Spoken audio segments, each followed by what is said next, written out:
Olá, um bom dia para você. Hoje, domingo, primeiro dia da sua semana, e vamos à nossa reflexão. Nós hoje vamos entrar no último item dos fundamentos da doutrina de Cristo, que está lá em Hebreus capítulo 6.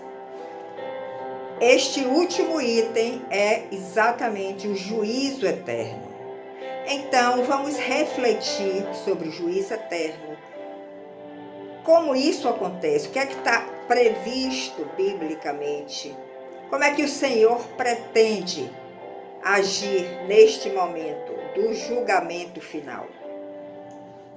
Lembrando que esses princípios fundamentais da doutrina de Cristo, que nós estamos estudando, eles são fundamentais, ou seja, você como cristão não pode ignorar eles. E além de ser fundamentais, são básicos.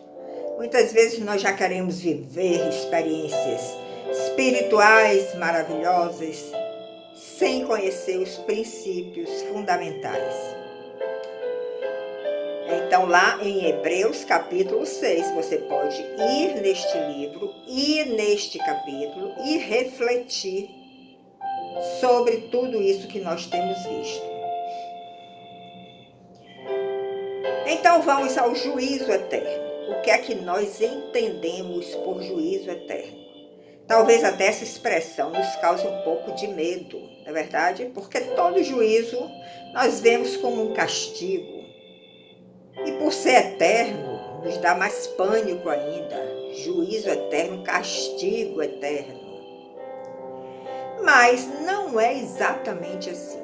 Vamos entender então do que se trata. Nós temos dois grupos de pessoas, aqueles que estão andando com Cristo, que você está incluído nele, eu estou incluída porque eu já aceitei a Jesus Cristo como meu Salvador e o meu Redentor, então estou neste grupo.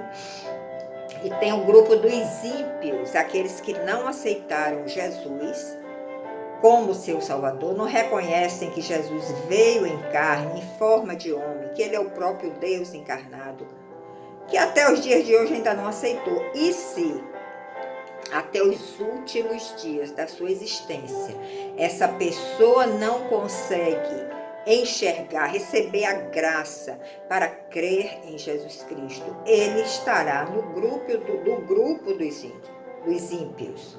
Então haverá um julgamento para os justos, aqueles que estão caminhando com Cristo, que aceitaram a Cristo, e haverá um julgamento também para o ímpio, aquele que morreu sem aceitar a Cristo. Isso é coisa séria.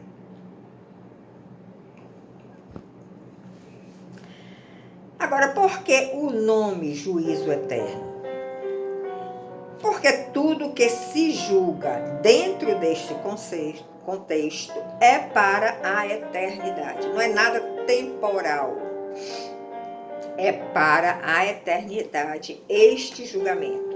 A consequência desse julgamento durará para toda a eternidade. Por isso temos que ter muita cautela e buscar receber essa experiência do novo nascimento, onde Jesus virá à nossa vida e nos fará caminhar pelos seus caminhos retos, justos e caminhos de vida que nos levará à vida eterna.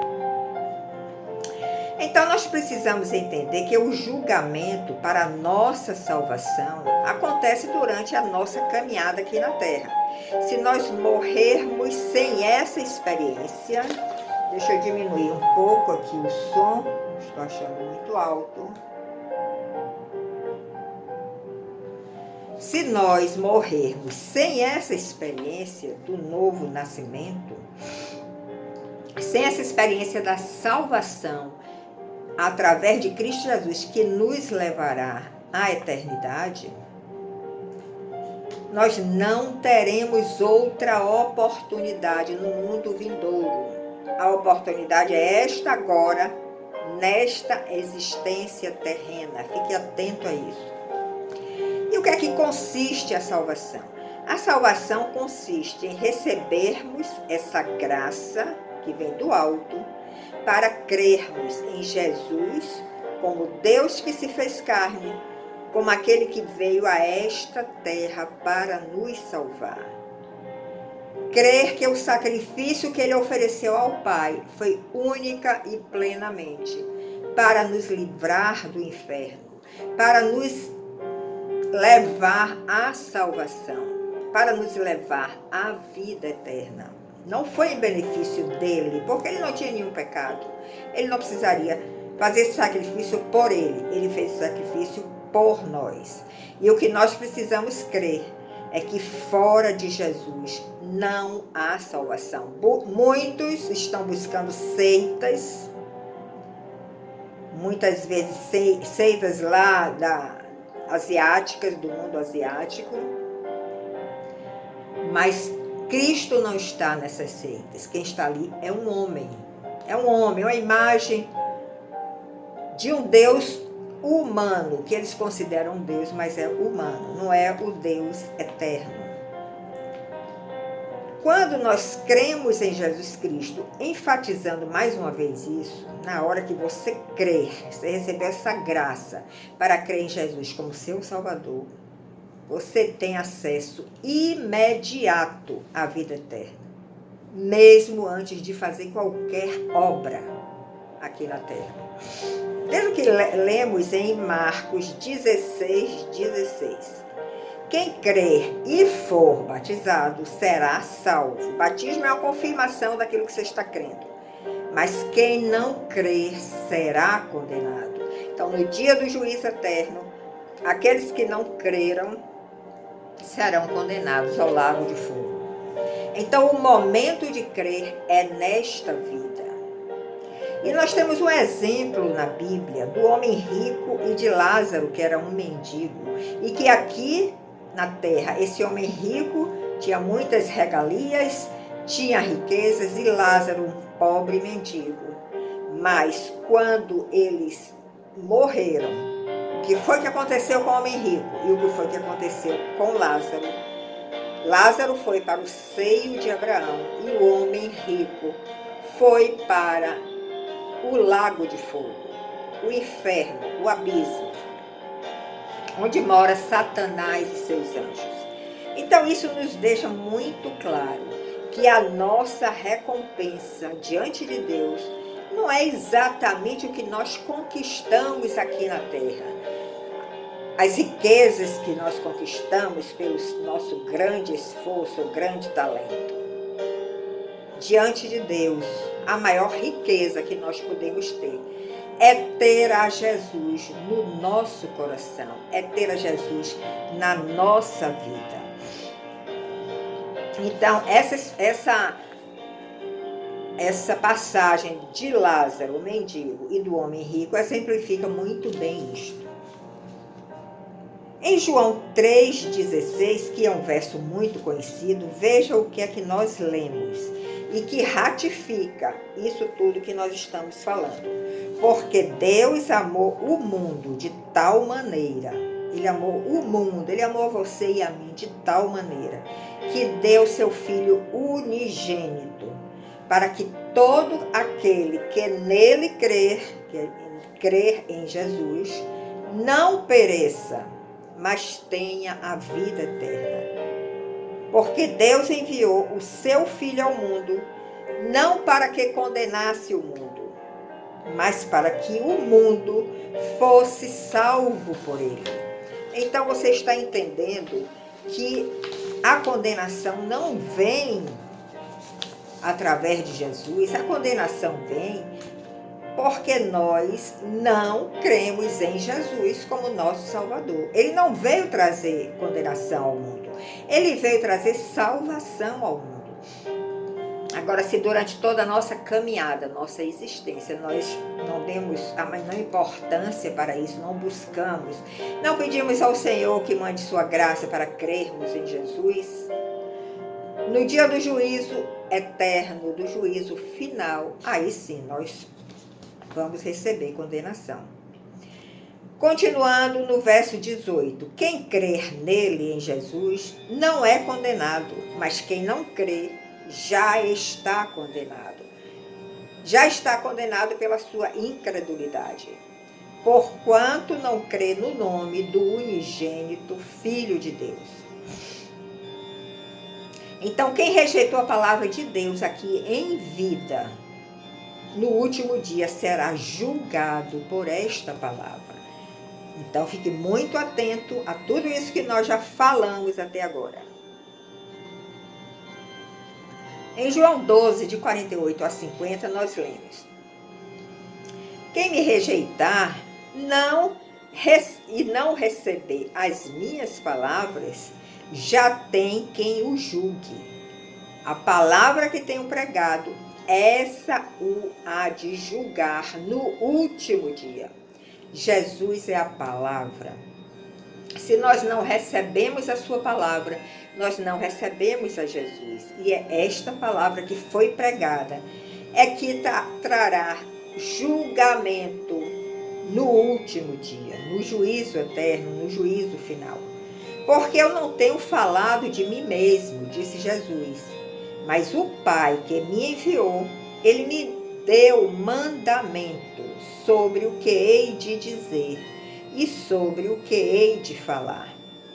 E sei que o seu mandamento é a vida eterna. Portanto, o que eu falo como o Pai me tem dito. Jesus era a expressão plena, a expressão viva do ser de Deus. Ele e o Pai eram um. Então, ele falava exatamente o que o Pai falava. Esse julgamento do último dia sela o julgamento da salvação e determina a recompensa das boas obras pelos salvos. Ou seja, nós cremos em Jesus, nós recebemos essa salvação. Mas além de nós recebermos esta salvação e termos acesso já de imediato à vida eterna, nós precisamos fazer obras em nome de Jesus. E aí nós receberemos a recompensa, o galardão por essas obras. Você pode só ser salvo, entrar na eternidade de Deus e não receber nenhuma recompensa se você não fez nenhuma boa obra. No último dia, toda obra será julgada. Tudo que você faz, tudo que eu faço em nome de Jesus, já caminhando com Ele, ou aqueles que fazem obras que não estão de acordo, né, com o coração do Pai, o querer do Pai, toda obra será julgada. No último dia, haverá julgamento para quem faz o bem e haverá julgamento também para quem faz o mal. Veja o que nós lemos em Eclesiastes 12, verso 14. Abra sua Bíblia, eu te aguardo. Lemos: porque Deus há de trazer a juízo à luz toda a obra e até tudo que está encoberto, quer seja bom, quer seja mal. Tudo será trazido à luz, toda a obra, tanto boa como má, no último dia, para ser julgada e para que recebamos o galardão de Deus, conforme aquilo que nós fizemos. Então, quando falamos de julgamento, nós precisamos entender que os justos, aqueles que estão caminhando com Cristo, receberão a sua recompensa no céu. E os ímpios, aqueles que negaram todo o tempo a Cristo durante toda a sua caminhada aqui na terra e não se converteram, eles receberão também uma recompensa. Mas sabe aonde eles vão receber essa recompensa? No inferno. E as recompensas são proporcionais àquilo que nós fizermos por meio do corpo de Cristo. Temos que ter muito cuidado quando fizermos obras em nome de Cristo. Já salvos, mas temos que ter muito cuidado, porque as nossas obras precisam ser boas obras. Porque nós prestaremos contas diante de Deus daquilo que nós fizermos. Em Romanos 14, versículo 10 e 12, nós lemos: portanto, você, por que julga seu irmão? E por que despreza o seu irmão? Pois todos comparecerão diante do tribunal de Deus. Assim, cada um de nós prestará contas de si mesmo a Deus. Então, não basta ser salvo, temos que praticar boas obras enquanto estivermos aqui na terra. Temos que praticar obras de peso, em nome de Jesus, como se Ele estivesse fazendo aquela obra. Porque haverá um tribunal diante de Deus no último dia e nós prestaremos contas daquilo que fizemos ao próprio Deus. Em Hebreus 4:13 nós lemos: nada em toda a criação está oculto aos olhos de Deus.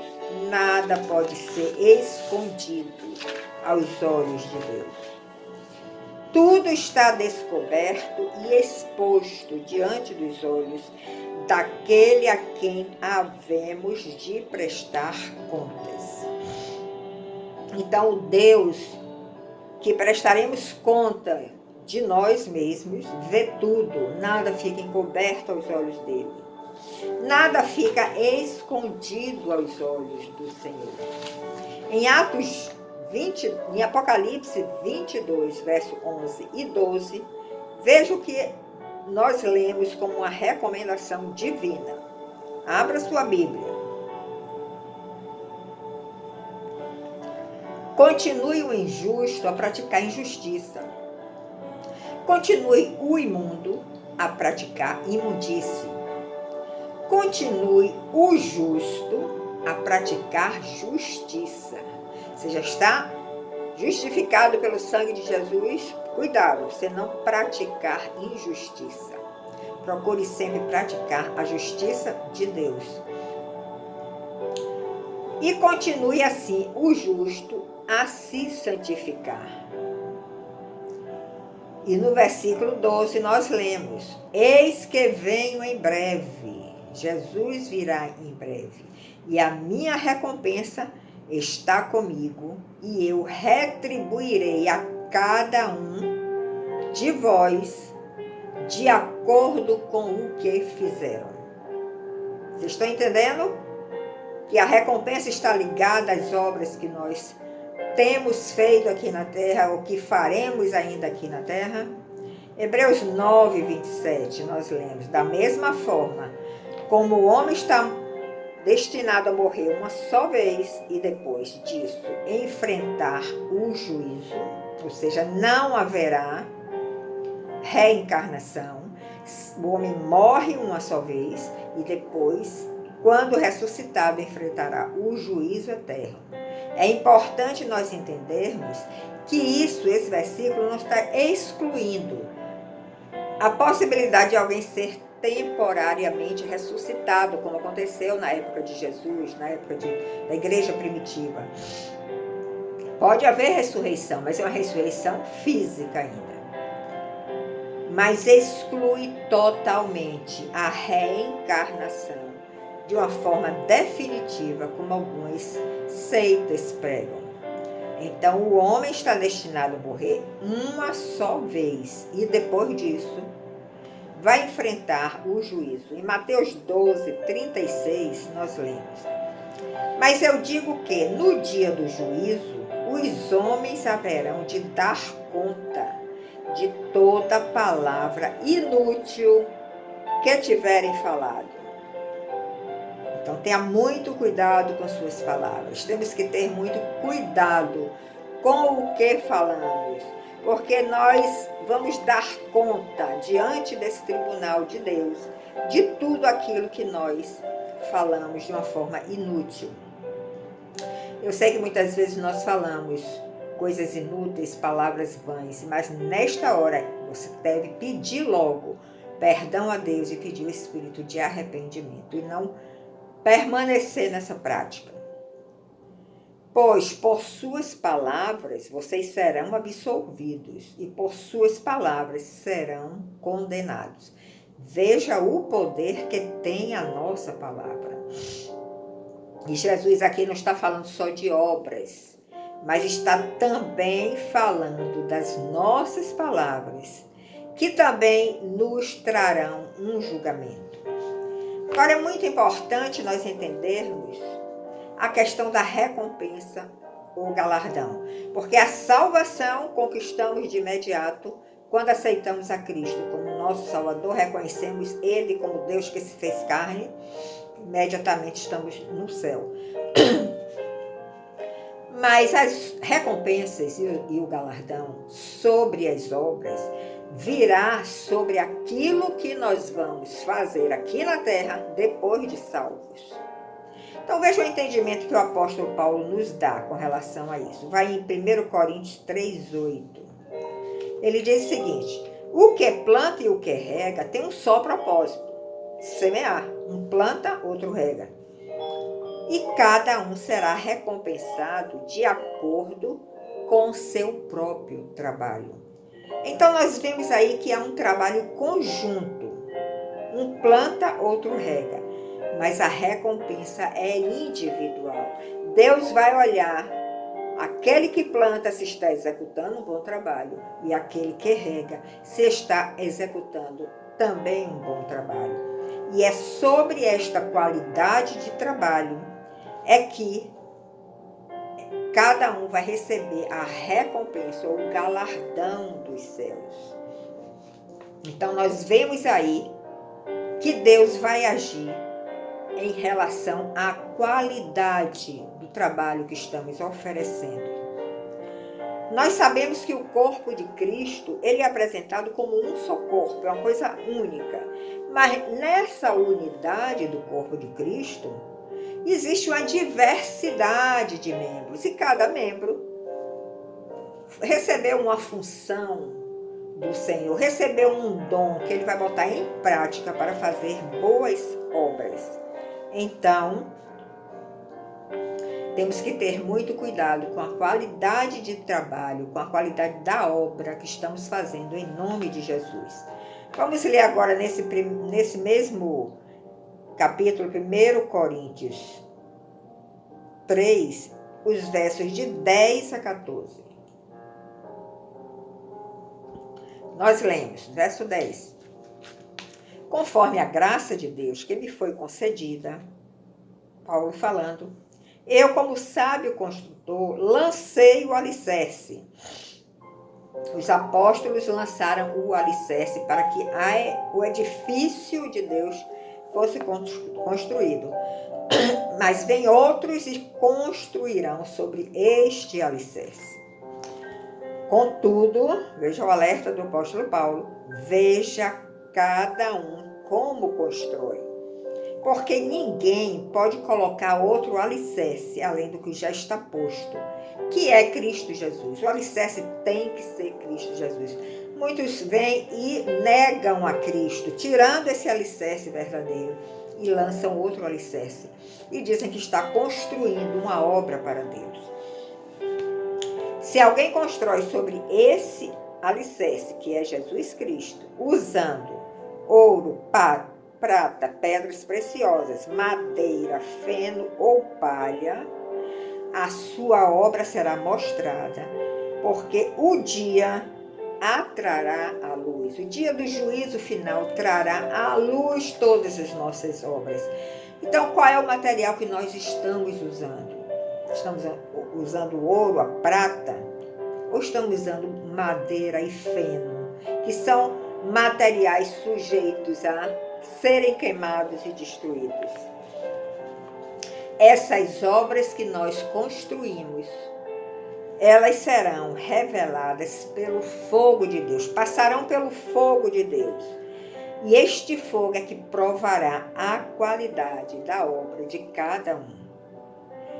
Se o que alguém construiu permanecer, esse receberá a recompensa.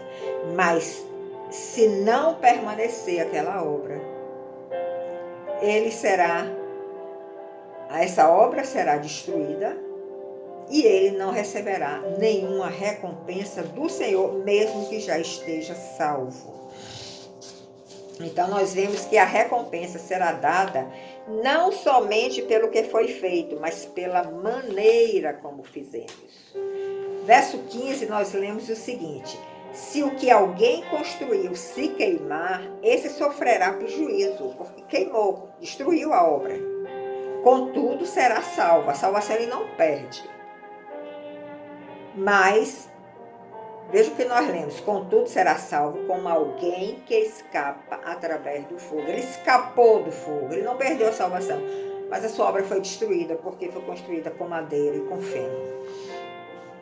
Então, esse julgamento é para os salvos. Esse julgamento não leva em conta a salvação. Estamos salvos, não perderemos a salvação, mas a recompensa que os salvos terão diante das suas obras. Se a obra se queimar no fogo, esse sofrerá prejuízo, mas não comprometerá a salvação. Apenas não haverá recompensa.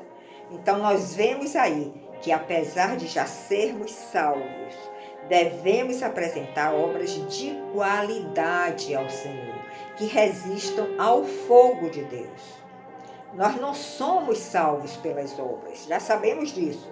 Nós somos salvos pela fé, mas nós somos salvos para executar boas obras em nome de Cristo Jesus.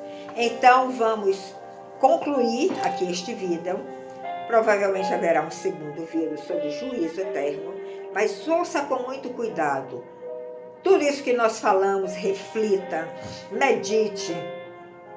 Se você já está salvo, se você já crê em Jesus Cristo, pese as obras que você está fazendo. É de qualidade? Você está oferecendo o melhor ao Senhor? Pese, bote na balança. Qual é o material que você está usando? Está usando ouro? Está usando prata que resiste ao fogo? Ou está usando madeira e feno que não resistem ao fogo? Então, esta meditação é muito importante para cada um de nós que já somos salvos, mas que precisamos sim apresentar ao nosso Deus obras de qualidade que resistam ao fogo de Deus. Muito obrigado pela sua audiência. Deixe o seu like, compartilhe essa mensagem e no próximo domingo nós nos encontraremos. Até lá!